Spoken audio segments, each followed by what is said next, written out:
Општина Шуторезари, таму како и секогаш е раздвижено. На улиците многу возила и луѓе. На секој чекор се забележуваат ромски знамиња, а граѓаните со гордост си го честитаат празникот, меѓународниот ден на ромите. Ги поздравам сите роми, им честитам нашиот ден, нека биде со среќа. Но зад празничната атмосфера се провлекуваат истите маки со кои секојдневно се соочуваат жителите. Делот јавниот превоз не е редовен. Сметот не се собира редовно. Во општината нема ниту еден банкомат, а многумина се уште немаат ниту лични документи.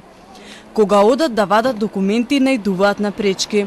Не знаат во која институција за што да се обратат, а јазичната бариера и недоволната поддршка често ги обесхрабрува. Некои велат дека се соочиле со дискриминација. Се планира во општинската зграда да се отвори граѓански ресурсен центар. Таму институциите ќе може да ги понудат своите услуги на локално ниво, блиску до граѓаните. Тоа е една позитивна работа. Ќе им се олесни на граѓаните да трчат лево-десно, ќе имат можност на своите места да извадат документи кои што им се потребни.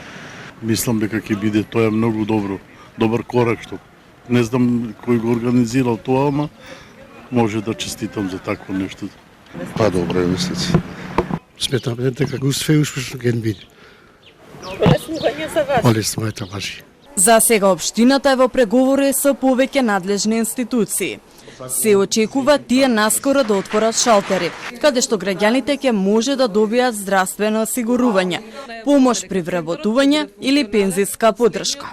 Имаме проблеми со пријавување, редовното пријавување на ромите во бирото за вработување. Стапевме со нив во контакт, тие услуги ќе бидат тука сега на локално ниво дадени. Стапивме исто така во контакт со фондот за здравство, фондот за пензиско.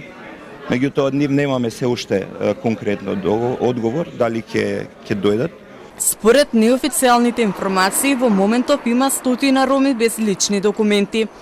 Целта е до крајот на годината ниту еден жител на Шуторезари да не остане без лични документи. Надежта на сите граѓани е дека со овој центар ќе добијат еднакви права, достапни услуги и достоинствен живот.